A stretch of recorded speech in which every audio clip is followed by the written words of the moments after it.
Hello students, welcome to Aswik academy. Students, आज की video में हम पढ़ने वाले हैं प्रेजेंट इंडेफिनिट टेंस के इंट्रोगेटिव सेंटेंस के बारे में। तो इंट्रोगेटिव सेंटेंस दो तरीके के होते हैं। एक होता है यस या नो टाइप का सेंटेंस और दूसरा होता है WS टाइप का सेंटेंस, यानी कि WH टाइप सेंटेंस। तो इस वीडियो में आज हम पढ़ेंगे यस या नो टाइप के सेंटेंस के बारे में। तो सबसे पहले बात करते हैं कि ये यस या नो टाइप के सेंटेंस होता क्या है, इसको पहचानते कैसे हैं। तो यस या नो टाइप का सेंटेंस क्या हुआ? ऐसा सेंटेंस जिसका आंसर हम लोग या तो यस में दे सकते हैं या तो नो में दे सकते हैं। तो इस तरह के सेंटेंस को हम लोग यस या नो टाइप का सेंटेंस कहते हैं। बात समझ में आ रहा है कि ऐसा सेंटेंस जिसका आंसर या तो हम यस में दे सकते हैं या तो हम नो में दे सकते हैं, तो इस तरीके के सेंटेंस को हम लोग यस या नो टाइप का सेंटेंस कहते हैं। चलिए, इतना चीज़ समझ में आ गया।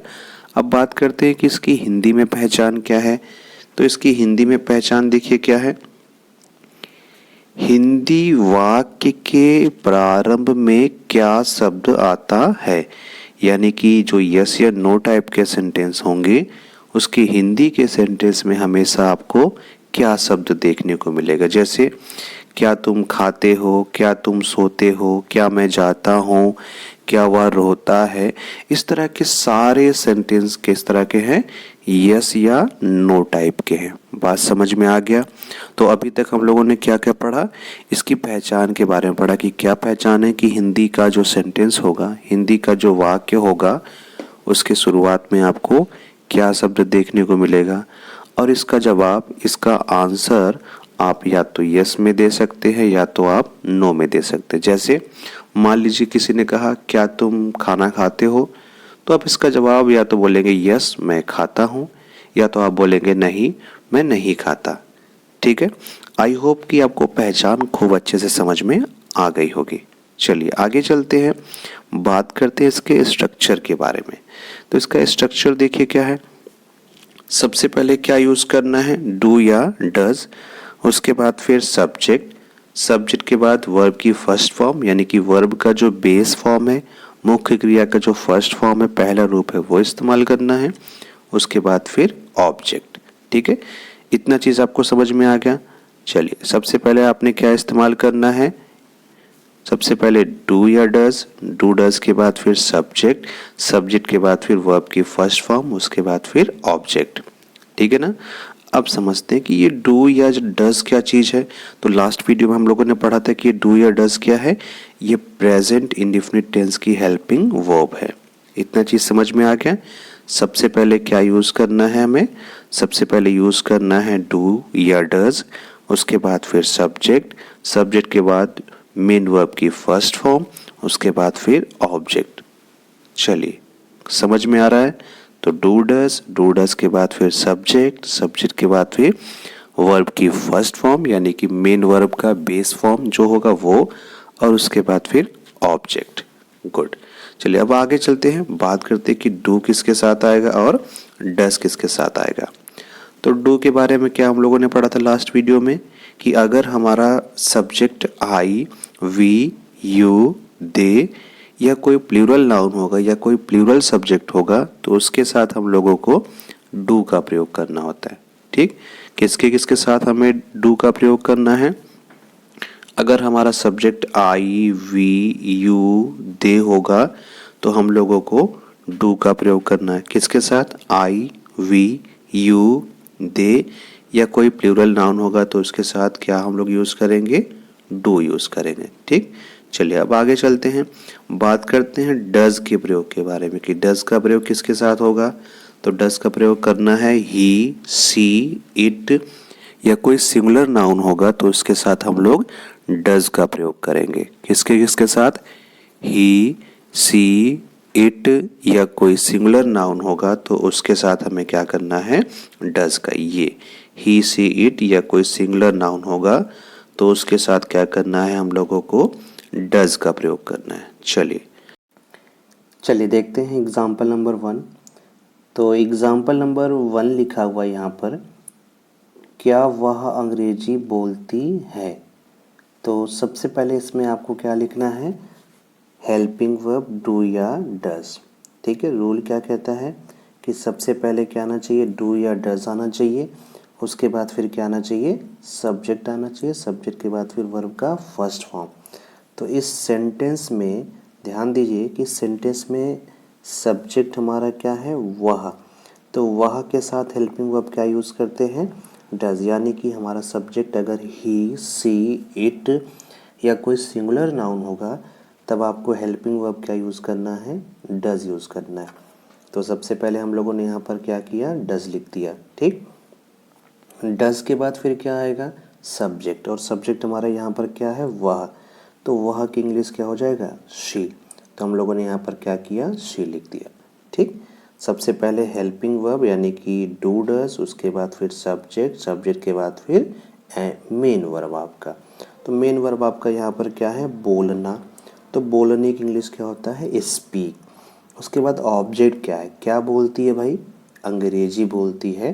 तो हम लोगों ने यहाँ पर इसकी इंग्लिश क्या लिख दिया, इंग्लिश। बात समझ में आ गया।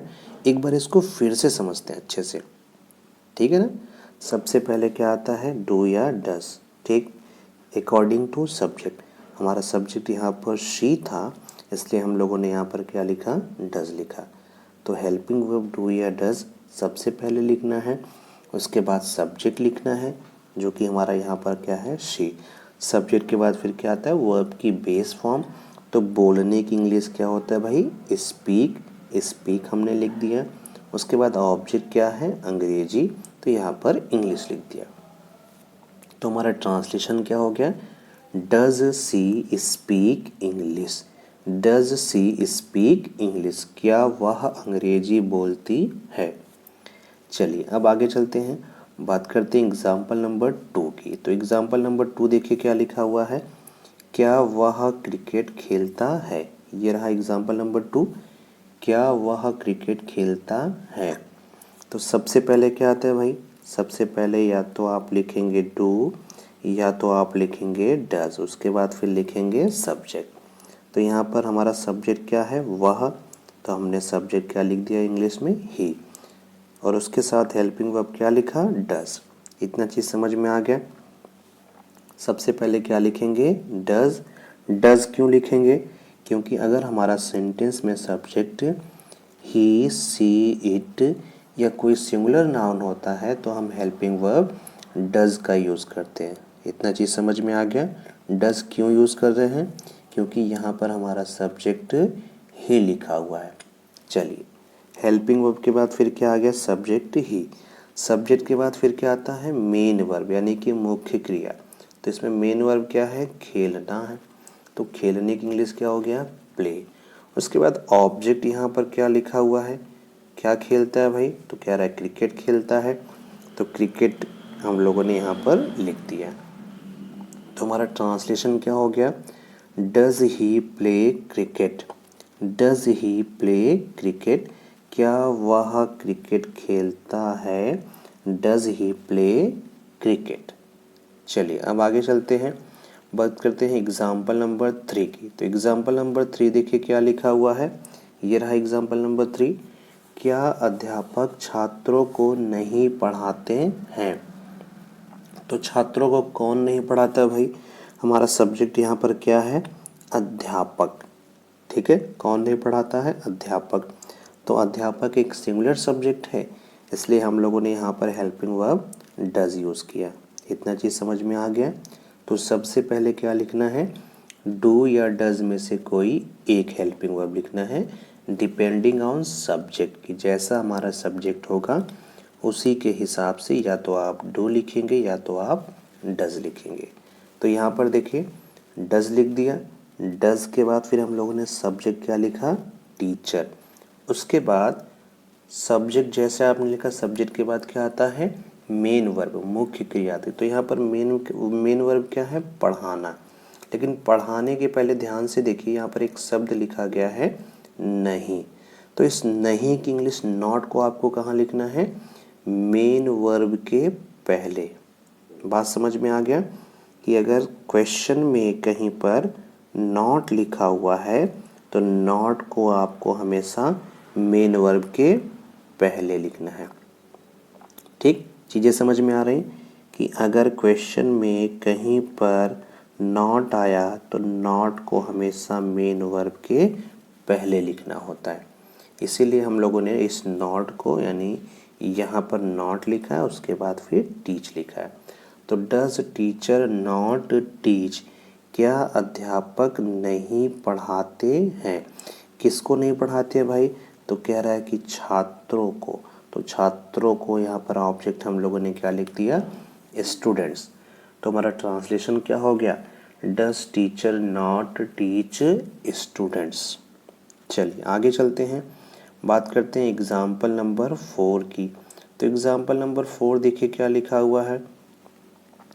क्या तुम्हारे दादाजी सुबह में अखबार नहीं पढ़ते हैं? तो इसमें सब्जेक्ट कौन है भाई? कौन अखबार नहीं पढ़ता है? तुम्हारे दादाजी। तो तुम्हारे दादाजी एक सिंगुलर सब्जेक्ट है, इसलिए हम लोगों ने हेल्पिंग वर्ब क्या यूज़ किया? डज यूज़ किया। बात समझ में आ गया? तो ट्रांसलेशन का तरीका क्या है? सबसे पहले क्या लिखेंगे? या तो डू या तो डज, उसके बाद फिर सब्जेक्ट। तो हम लोगों ने यहाँ पर देखिए सबसे पहले डज लिखा, डज के बाद सब्जेक्ट योर ग्रैंडफादर ये लिखा, उसके बाद फिर से देखिए यहाँ पर क्या आ गया? नहीं। तो नहीं की इंग्लिश आपने क्या करना है? यहीं पर नॉट लिख देना है। उसके बाद जो मेन वर्ब है उसके बाद आपने पढ़ने की इंग्लिश रीड लिखना है। फिर से समझिए, नॉट को आपने कहाँ रखना है? नॉट को हमेशा आपको मेन वर्ब के पहले लिखना है, ठीक है ना? ये जो नॉट है ये हमेशा मेन वर्ब के पहले आता है। बात समझ में आ गया कि नॉट का पोजीशन क्या होगा? नॉट हमेशा मेन वर्ब के ठीक पहले आता है, ठीक है। चलिए, तो does your grandfather not read, क्या तुम्हारे दादाजी नहीं पढ़ते हैं? तो दादाजी क्या नहीं पढ़ते हैं भाई? अखबार। ठीक, कब नहीं पढ़ते हैं? सुबह में। तो अखबार की इंग्लिश लिख दिया न्यूज़पेपर, और सुबह में एक इंग्लिश लिख दिया इन द मॉर्निंग। तो हमारा ट्रांसलेशन क्या हो गया? Does your grandfather not read newspaper in the morning? Does your grandfather not read newspaper in the morning? क्या तुम्हारे दादाजी सुबह में अखबार नहीं पढ़ते हैं? चलिए अब आगे चलते हैं, बात करते हैं एग्जाम्पल नंबर 5 की। तो एग्जाम्पल नंबर 5 देखिए क्या लिखा हुआ है। क्या राकेश एक फैक्ट्री में काम करता है? ठीक, एग्जाम्पल नंबर 5 देखिए क्या लिखा है। क्या राकेश एक फैक्ट्री में काम करता है? तो फैक्ट्री में काम कौन करता है भाई? राकेश, यानी कि हमारा सब्जेक्ट क्या हो गया? राकेश। तो यहाँ पर देखिए सब्जेक्ट हमारा सिंगुलर है, इसलिए हम लोगों ने हेल्पिंग वर्ब सबसे पहले क्या लिखा? डज, क्योंकि रूल क्या कहता है कि यस या नो टाइप के सेंटेंस में सबसे पहले क्या आता है? डू या डज, उसके बाद फिर सब्जेक्ट, सब्जेक्ट के बाद फिर मेन वर्ब आता है। तो इसीलिए हम लोगों ने यहाँ पर सबसे पहले डज लिखा, डज के बाद सब्जेक्ट राकेश लिखा। अच्छा, सब्जेक्ट के बाद फिर क्या आता है भाई? मेन वर्ब आता है, यानी कि वर्ब का बेस फॉर्म आता है, वर्ब आता है। तो वर्ब यहाँ पर देखिए क्या कह रहा है? काम करते हैं। तो काम करने की इंग्लिश क्या होता है भाई? वर्क होता है। तो हमने यहाँ पर वर्क लिख दिया। कहाँ काम करता है भाई? एक फैक्ट्री में, तो उसकी इंग्लिश लिख दिया इन ए फैक्ट्री। तो हमारा ट्रांसलेशन क्या हो गया? Does Rakesh work in A factory? क्या राकेश एक फैक्ट्री में काम करता है? सबसे पहले डू या डज में से कोई एक अकॉर्डिंग टू सब्जेक्ट, उसके बाद फिर सब्जेक्ट, सब्जेक्ट के बाद फिर मेन वर्ब की फर्स्ट फॉर्म, उसके बाद सेंटेंस में अगर ऑब्जेक्ट है तो ऑब्जेक्ट लिखेंगे, नहीं है तो फिर नहीं लिखेंगे, और उसके बाद अदर वर्ड्स कोई है तो आप अदर वर्ड्स को भी लिख देंगे। चलिए अब बात करते हैं एग्जाम्पल नंबर 6 की। देखिए एग्जाम्पल नंबर 6 क्या लिखा हुआ भाई? क्या राहुल के पापा आगरा में रहते हैं? तो किसके पापा आगरा में रहते हैं भाई? राहुल के पापा, यानी कि इसमें हमारा सब्जेक्ट क्या हो गया? राहुल के पापा। ठीक, तो ये सब्जेक्ट हमारा सिंगुलर है, इसलिए सबसे पहले हेल्पिंग वर्ब क्या लिखेंगे? डज। तो सबसे पहले क्या लिखना है, डू या डज में से कोई एक, उसके बाद फिर सब्जेक्ट, सब्जेक्ट के बाद फिर वर्ब की फर्स्ट फॉर्म। तो हम लोगों ने यहाँ पर सबसे पहले क्या लिख दिया, डज। डज के बाद सब्जेक्ट यानी कि राहुल के पापा, इसकी इंग्लिश लिख दिया राहुल्स फादर। बात समझ में आ गया। सबसे पहले डू या डज, उसके बाद फिर क्या लिखना है, सब्जेक्ट। तो यहाँ पर सब्जेक्ट लिख दिया राहुल के पापा। अब सब्जेक्ट के बाद क्या होता है भाई, सब्जेक्ट के बाद आता है मेन वर्ब। तो इसमें मेन वर्ब क्या है, रहते हैं। तो रहने की इंग्लिश क्या है, लीव। कहाँ रहते भाई, आगरा में। कहाँ रहते हैं, ये देखिए कहाँ रहते हैं, आगरा में। तो आगरा में इसकी इंग्लिश हो जाएगी इन आगरा। तो हमारा ट्रांसलेशन क्या हो गया, क्या राहुल के पापा आगरा में रहते हैं, does Rahul's father live in Agra, does Rahul's father live in Agra, does Rahul's father live in Agra.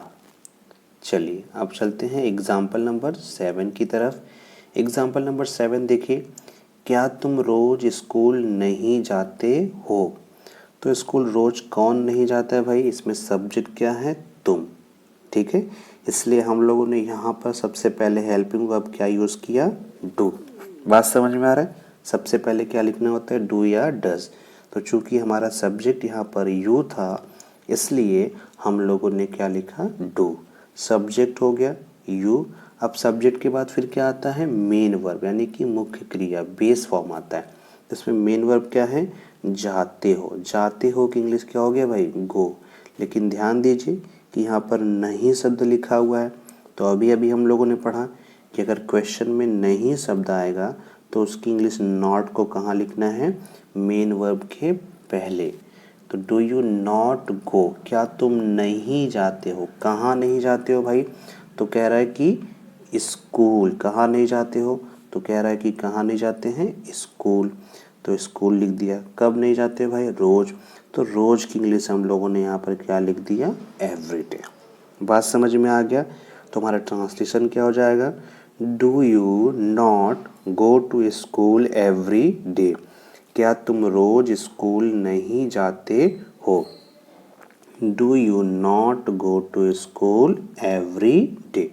बात समझ में आ गया, do you not go to school every day. Friends आप चाहें तो यहाँ पर रोज की इंग्लिश एवरी डे की बजाय आप डेली भी लिख सकते हैं। चाहे आप डेली लिखिए, चाहे आप एवरी डे लिखिए, दो का दोनों चीज़ें सेम होगी, उससे ट्रांसलेशन आपका गलत नहीं होगा। ठीक है फ्रेंड्स, तो इस वीडियो को यहीं पर फिनिश करते हैं। आई होप कि आपको आज का टॉपिक समझ में आया होगा। अगर वीडियो पसंद आई तो चैनल को लाइक करिए, सब्सक्राइब करिए और अपने दोस्तों के साथ शेयर करिए।